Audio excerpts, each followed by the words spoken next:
पक्षाचा तर असा केमिकल लोचा झालाय त्यांचा, तुम्ही ऐकलं का नाही? आपल्या उमेदवार आल्या भगवंताच्या पायरीवर, त्यांना म्हणले आता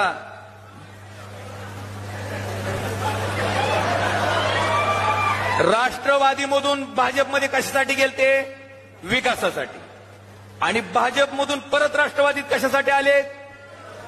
ही विकासन मकरंद अनासपुरीची सोन्याची टोपी, काही फरक नाही. माहितीये का नाही? सोन्याची टोपी. देवा देवा मला आमदार कर, तुला सोन्याची टोपी घालतो. करतोय आमदेव, देव आमदार करतोय. ही सोन्या नावाच्या पोराची टोपी घालतोय, तीच काढून देवाला टाकतोय. म्हणजे पद्मसिंह पाटील कुटुंबाचा विकास आणि मकरंद अनासपुरीची सोन्याची टोपी ह्याच्यात काही सुद्धा फरक नाही.